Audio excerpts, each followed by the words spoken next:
Essays on the Gita.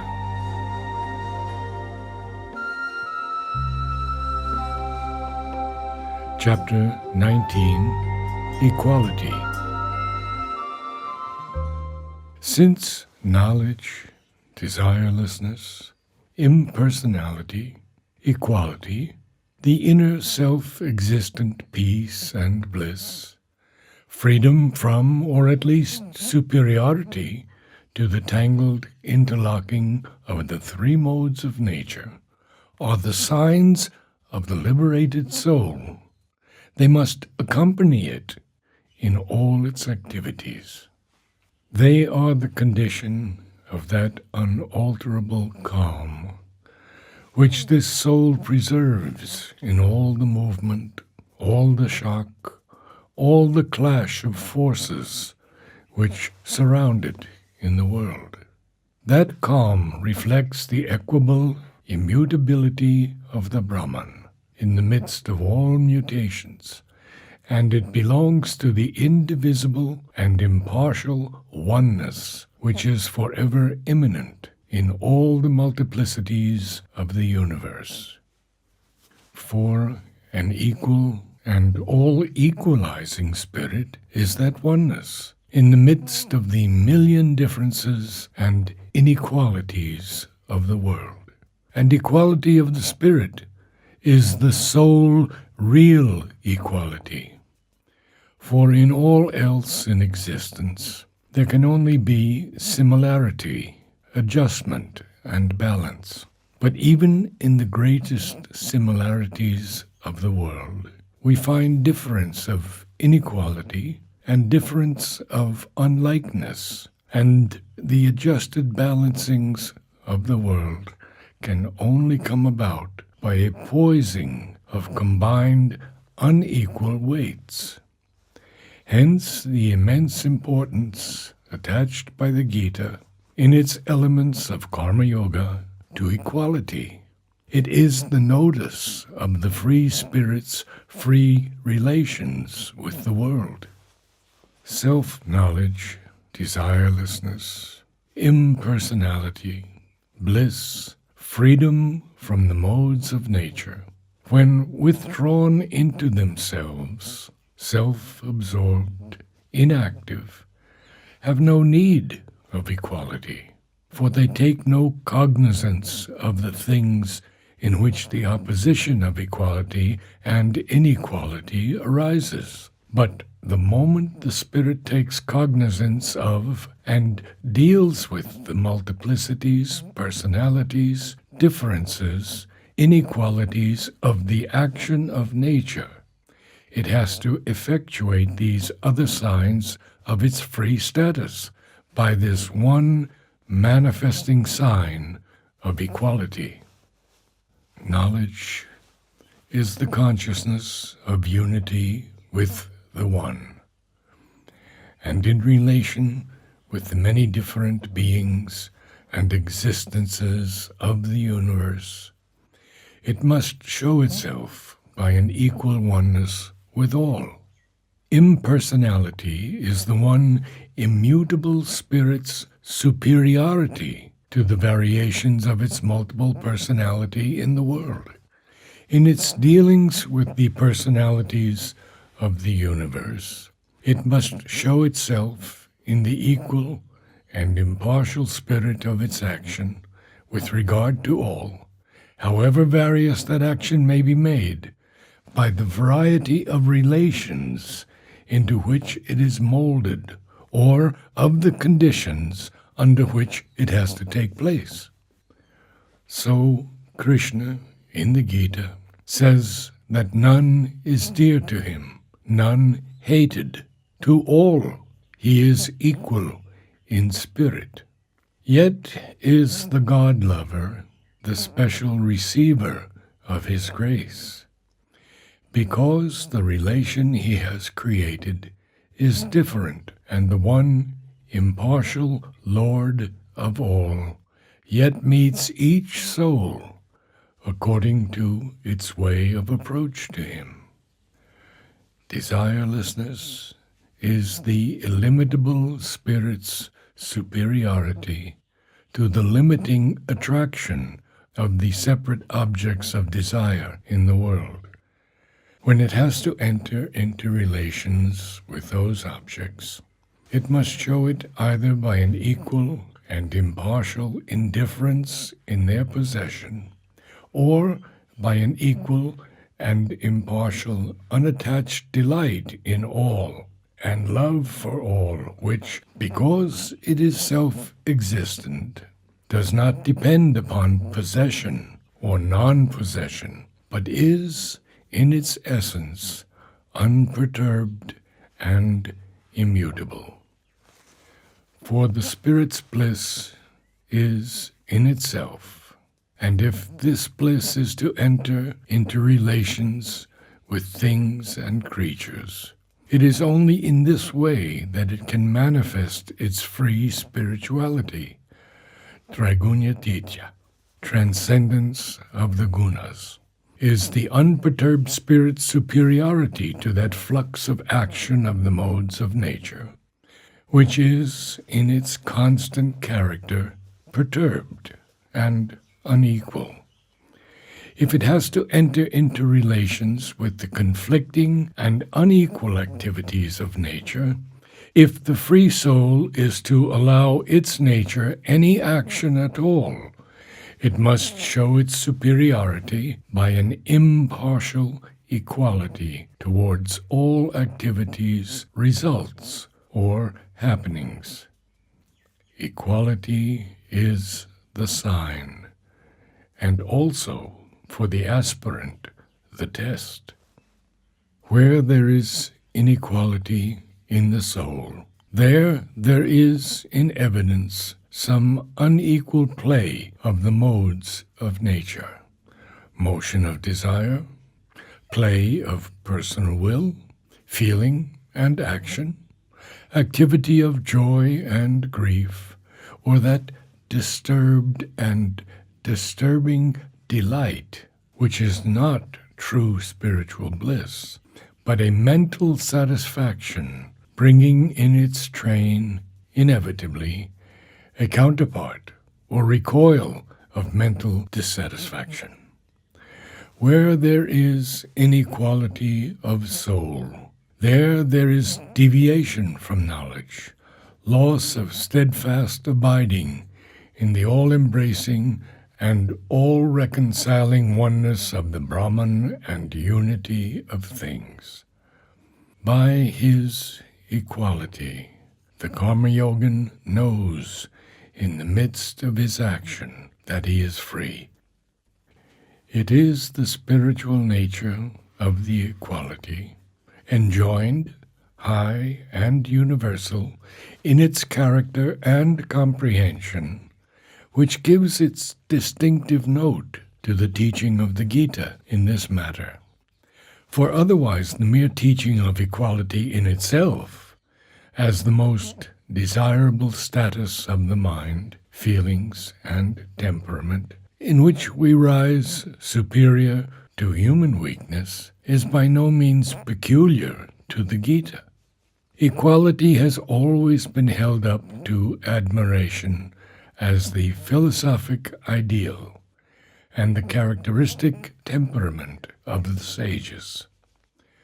The Gita takes up, indeed, this philosophic ideal, but carries it far beyond into a higher region, where we find ourselves breathing a larger and purer air. The Stoic poise, the philosophic poise of the soul, are only its first and second steps of ascension out of the whirl of the passions and the tossings of desire to a serenity and bliss, not of the gods, but of the divine himself in his supreme self-mastery. The Stoic equality, making character its pivot, founds itself upon self-mastery by austere endurance. The happier and serener philosophic equality prefers self-mastery by knowledge, by detachment, by a high intellectual indifference, seated above the disturbances to which our nature is prone. Udasinavad's asina, as the Gita expresses it. There is also the religious or Christian equality, which is a perpetual kneeling or a prostrate resignation and submission to the will of God. These are the 3 steps and means towards divine peace: heroic endurance, sage indifference, pious resignation. Tiksha udasinata namas onati. The Gita takes them all in its large synthetic manner and weaves them into its upward soul movement, but it gives to each a profounder root, a larger outlook, a more universal and transcendent significance. For to each it gives the values of the spirit, its power of spiritual being beyond the strain of character, beyond the difficult poise of the understanding, beyond the stress of the emotions. The ordinary human soul takes a pleasure in the customary disturbances of its nature life. It is because it has this pleasure, and because, having it, it gives a sanction to the troubled play of the lower nature, that the play continues perpetually.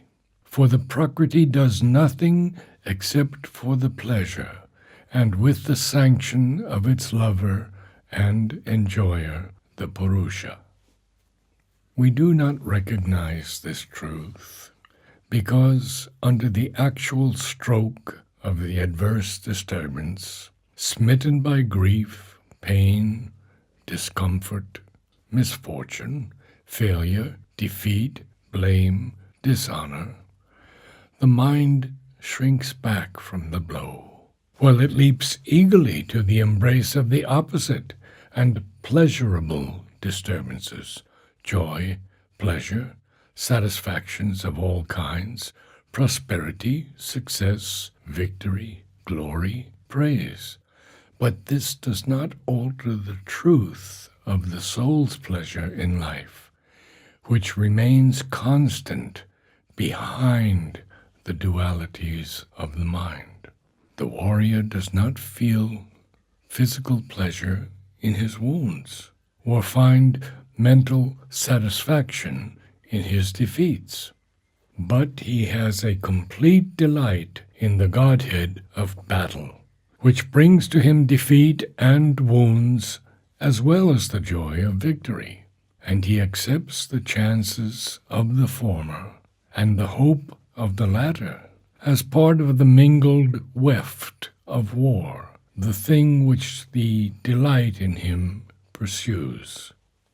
Even wounds bring him a joy and pride in memory, complete when the pain of them has passed, but often enough present even while it is there, and actually fed by the pain.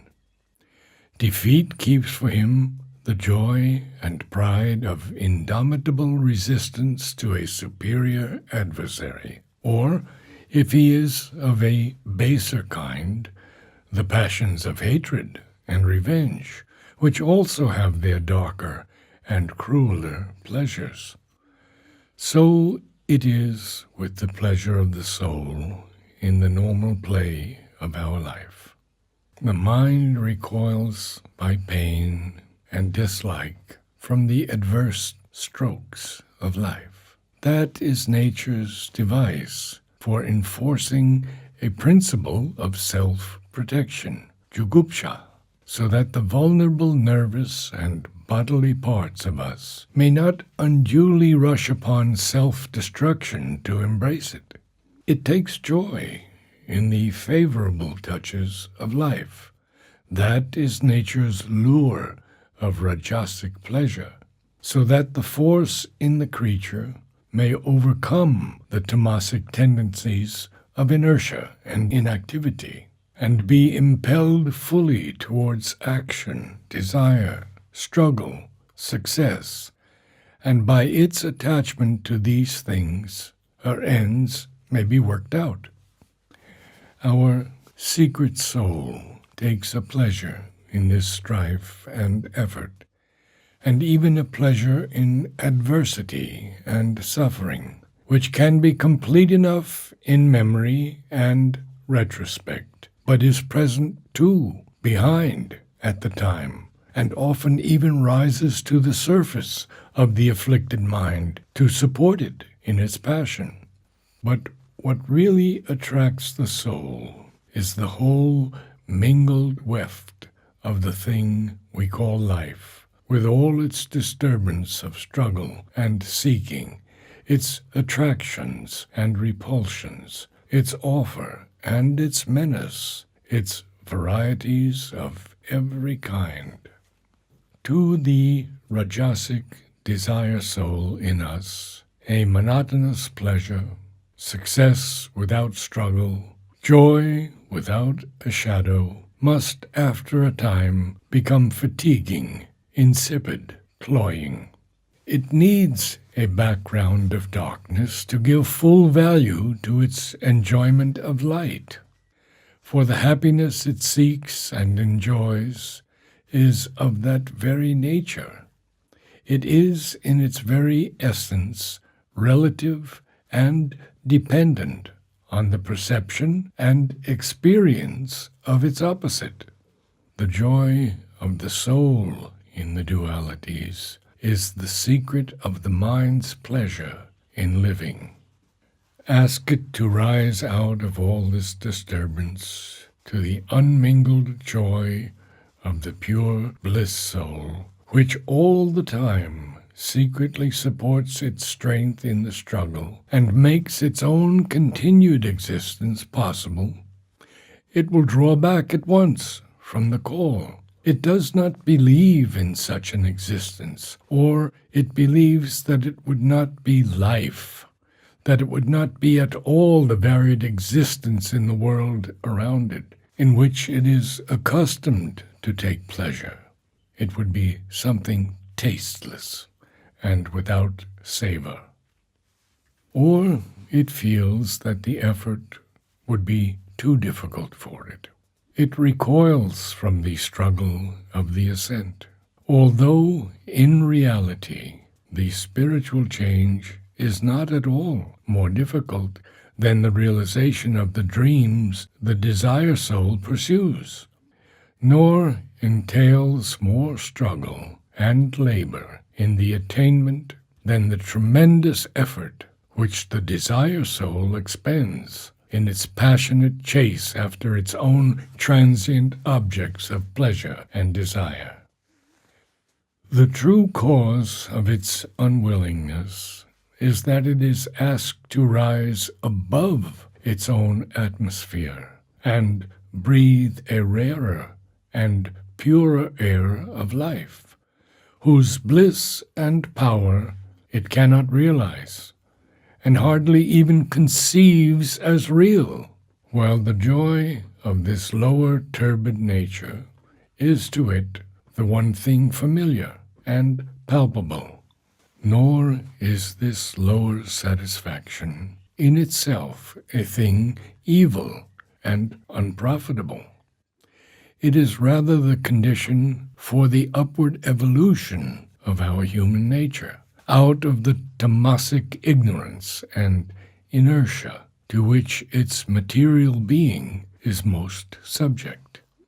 It is the Rajasic stage of the graded ascent of man towards the supreme knowledge, power, and bliss. But if we rest eternally on this plane, the Madhyama Gati of the Gita, our ascent remains unfinished, the evolution of the soul incomplete. Through the sattvic being and nature, to that which is beyond the three gunas lies the way of the soul to its perfection. The movement which will lead us out of the disturbances of the lower nature must be necessarily a movement towards equality in the mind, in the emotional temperament, in the soul. But it is to be noted that, although in the end we must arrive at a superiority to all the three gunas of the lower nature, it is yet in its incipience, by a resort to one or other of the three, that the movement must begin. The beginning of equality may be sattvic, rajasic, or tamasic, for there is a possibility in the human nature of a tamasic equality. It may be purely tamasic, the heavy equability of a vital temperament rendered inertly irresponsive to the shocks of existence by a sort of dull insensibility, undesirous of the joy of life. Or it may result from a weariness of the emotions and desires, accumulated by a surfeit and satiety of the pleasure, or else, on the contrary, a disappointment and a disgust and shrinking from the pain of life, a lassitude, a fear and horror and dislike of the world.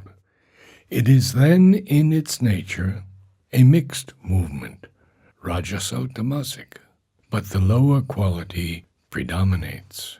Or, approaching the sattvic principle, it may aid itself by the intellectual perception that the desires of life cannot be satisfied, that the soul is too weak to master life, that the whole thing is nothing but sorrow and transient effort, and nowhere in it is there any real truth, or sanity, or light, or happiness. This is the sattvo-tamasic principle of equality, and is not so much equality, though it may lead to that, as indifference or equal refusal. Essentially, the movement of tamasic equality is a generalization of nature's principle of jugupsa, or self-protecting recoil, extended from the shunning of particular painful effects to a shunning of the whole life of nature itself, as in some leading to pain and self-tormenting, and not to the delight which the soul demands. In tamasic equality by itself, there is no real liberation, but it can be made a powerful starting point if, as in Indian asceticism, it is turned into the sattvic by the perception of the greater existence, the true power, the higher delight of the immutable self above nature. The natural turn of such a movement, however, is towards sannyasa, the renunciation of life and works, rather than to that union of inner renunciation of desire with continued activity in the world of nature, which the Gita advocates. The Gita, however, admits and makes room for this movement. It allows, as a recoiling starting point, the perception of the defects of the world existence, birth and disease and death and old age and sorrow, the historic starting point of the Buddha. Janma, mrityu, jara vyadi, dukkha, dosanudar shanam. And it accepts the effort of those whose self-discipline is motivated by a desire for release, even in this spirit, from the curse of age and death. Jara, marana, mokshaya, mamashritya, yatantiye.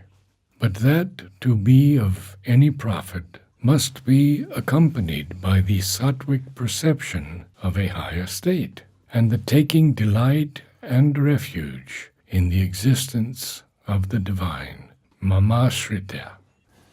Then the soul, by its recoil, comes to a greater condition of being, lifted beyond the three gunas and free from birth and death and age and grief, and enjoys the immortality of its self-existence. Janma, mrityu, jara, dukkhair, vimukto, mritam asnute. The tamasic unwillingness to accept the pain and effort of life is indeed by itself a weakening and degrading thing, and in this lies the danger of preaching to all alike the gospel of asceticism and world disgust, that it puts the stamp of a tamasic weakness and shrinking on unfit souls, confuses their understanding, buddhibedam yanayet, diminishes the sustained aspiration, the confidence in living, the power of effort, which the soul of man needs for its salutary, its necessary rajasic struggle to master its environment, without really opening to it, for it is yet incapable of that. A higher goal, a greater endeavor, a mightier victory. But in souls that are fit, this tamasic recoil may serve a useful spiritual purpose. By slaying their rajasic attraction, their eager preoccupation with the lower life, which prevents the sattvic awakening to a higher possibility. Seeking then for a refuge in the void they have created, they are able to hear the divine call. O soul that findest thyself in this transient and unhappy world, turn and put thy delight in me. Anityam asyukam lokam imam prapya bhajasva mam. Still, in this movement, the equality consists only in an equal recoil from all that constitutes the world, and it arrives at indifference and aloofness, but does not include that power to accept equally all the touches of the world, pleasurable or painful, without attachment or disturbance, which is a necessary element in the discipline of the Gita. Therefore, even if we begin with the tamasic recoil, which is not at all necessary, it can only be as a first incitement to a greater endeavor, not as a permanent pessimism. The real discipline begins with the movement to mastery over these things from which we were first inclined merely to flee. It is here that the possibility of a kind of rajasic equality comes in, which is at its lowest the strong nature's pride in self-mastery, self-control, superiority to passion and weakness. But the Stoic ideal seizes upon this point of departure and makes it the key to an entire liberation of the soul from subjection to all weakness of its lower nature. As the tamasic inward recoil is a generalization of nature's principle of jugupsa, or self-protection from suffering, so the rajasic upward movement is a generalization of nature's other principle of the acceptance of struggle and effort and the innate impulse of life towards mastery and victory. But it transfers the battle to the field where alone complete victory is possible. Instead of a struggle for scattered outward aims and transient successes, it proposes nothing less than the conquest of nature and the world itself by a spiritual struggle and an inner victory. The tamasic recoil turns from both the pains and pleasures of the world to flee from them. The rajasic movement turns upon them to bear, master, and rise superior to them. The stoic self-discipline calls desire and passion into its embrace of the wrestler and crushes them between its arms, as did old Dhritarashtra in the epic The Iron Image of Bhima.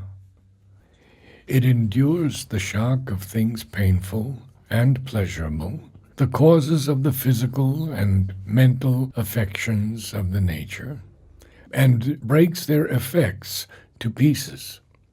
It is complete when the soul can bear all touches without being pained or attracted, excited or troubled. It seeks to make man the conqueror and king of his nature.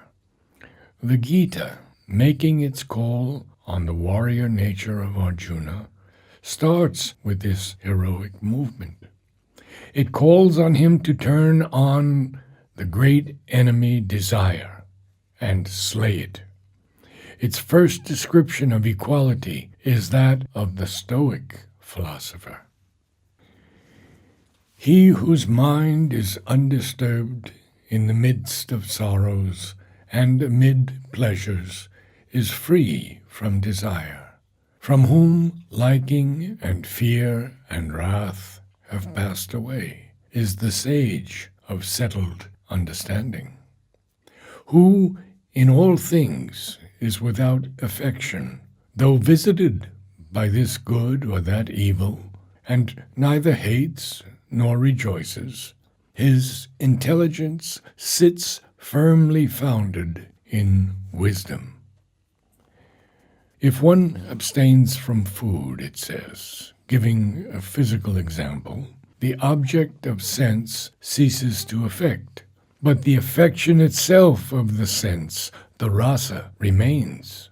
It is only when, even in the exercise of the sense, it can keep back from seeking its sensuous aim in the object, artha, and abandon the affection, the desire for the pleasure of taste, that the highest level of the soul is reached.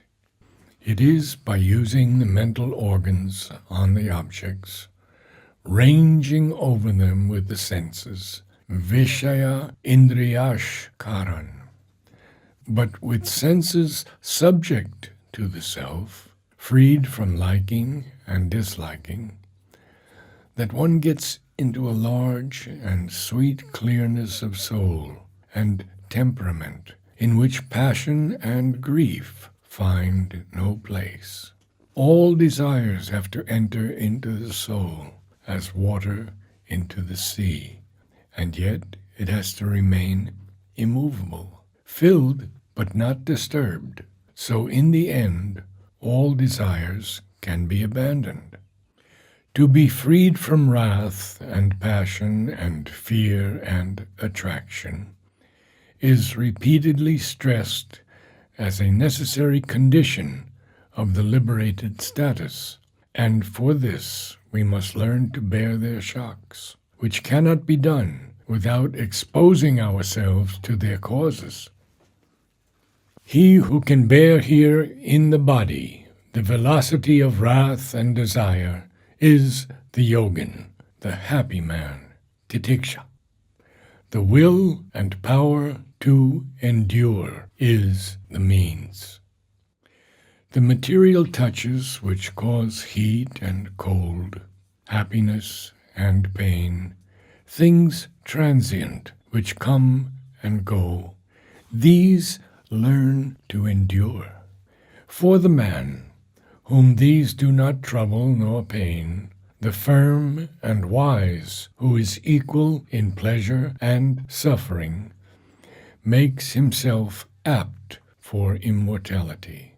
The equal-souled has to bear suffering and not hate, to receive pleasure and not rejoice.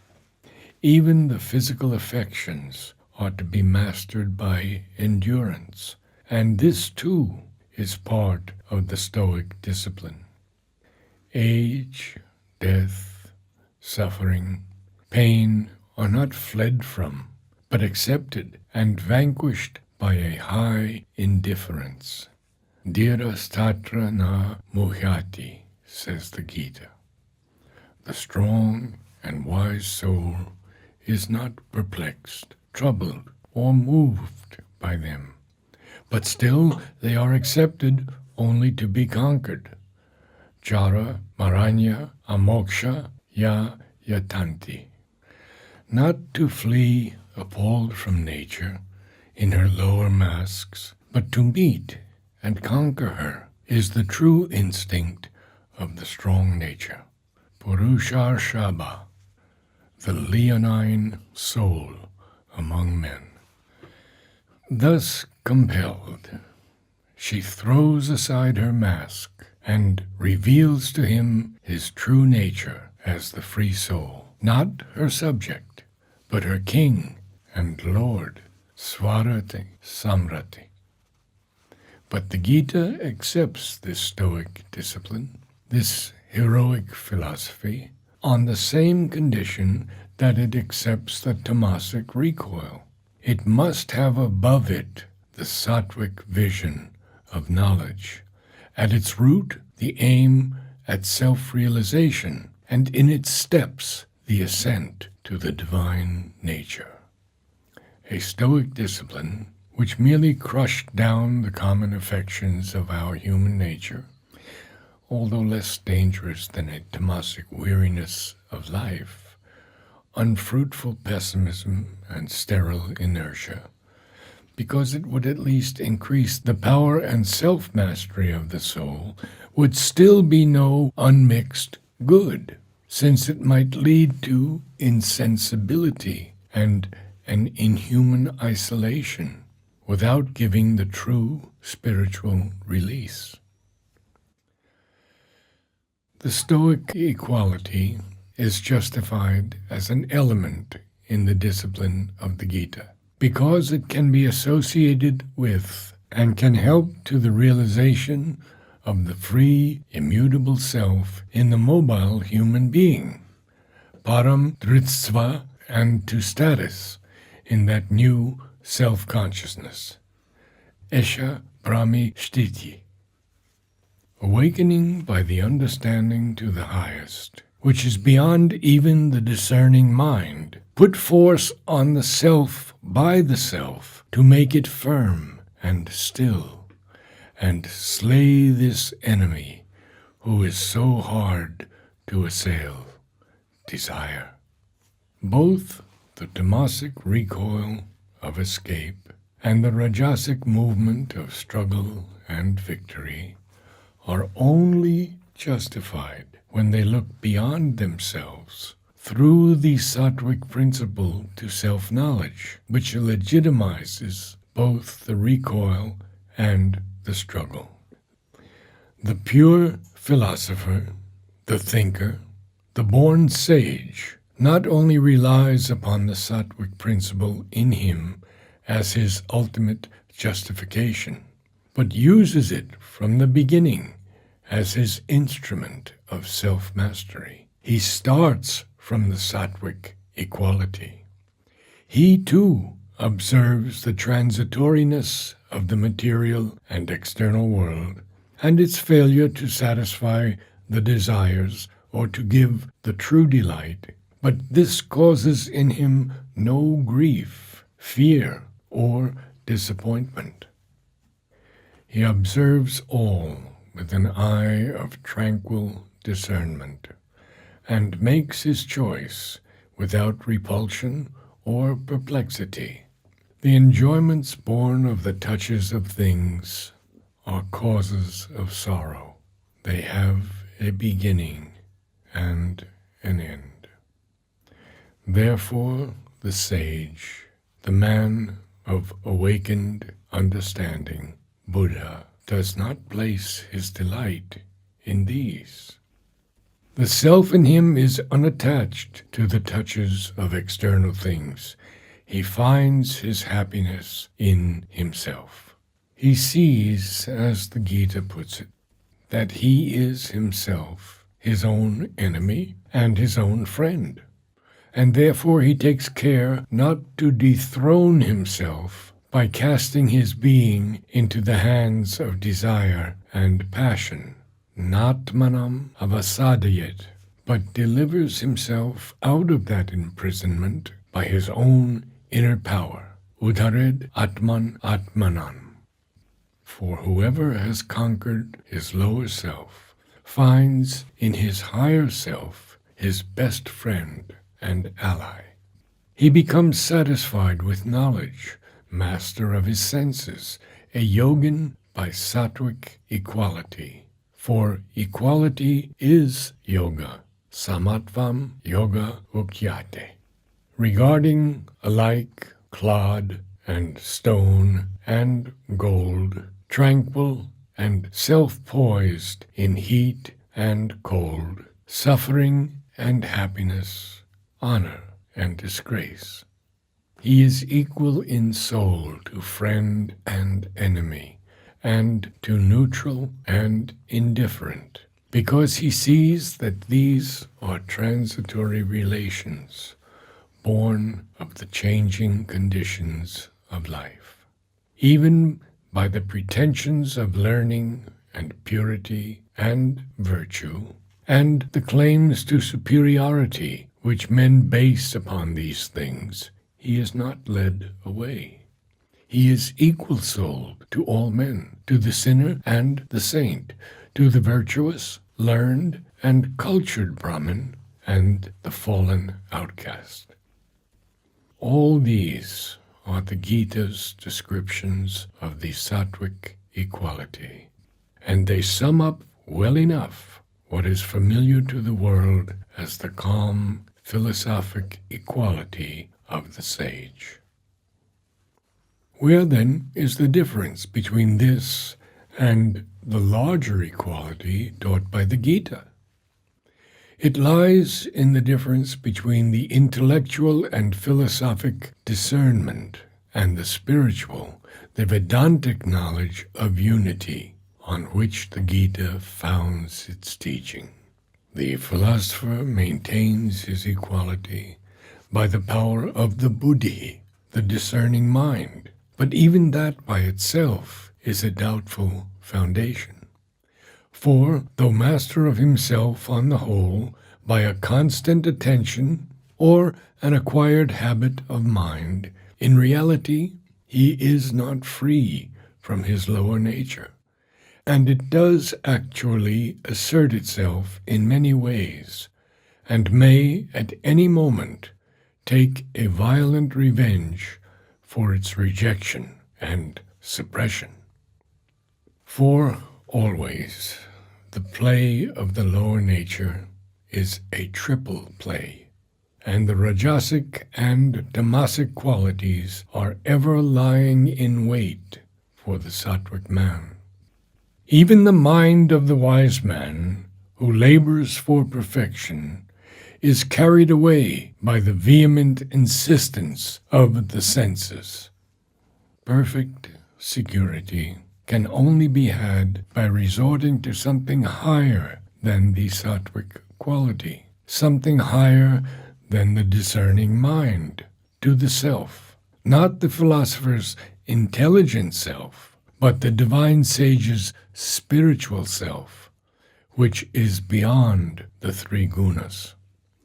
All must be consummated by a divine birth into the higher spiritual nature. And the philosopher's equality is like the Stoics, like the world-fleeing ascetics, inwardly a lonely freedom, remote and aloof from men. But the man born to the divine birth has found the divine not only in himself, but in all beings. He has realized his unity with all, and his equality is therefore full of sympathy and oneness. He sees all as himself, and is not intent on his lonely salvation. He even takes upon himself the burden of their happiness and sorrow, by which he is not himself affected or subjected. The perfect sage, the Gita more than once repeats, is ever engaged with a large equality in doing good to all creatures, and makes that his occupation and delight. Sarvabhu Dahite Rata.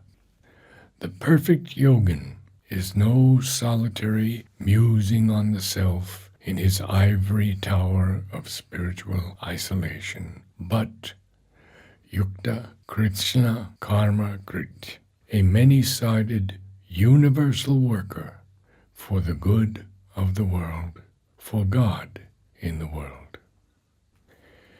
For he is a bhakta, a lover and devotee of the divine, as well as a sage and a yogin, a lover who loves God wherever he finds him, and who finds him everywhere.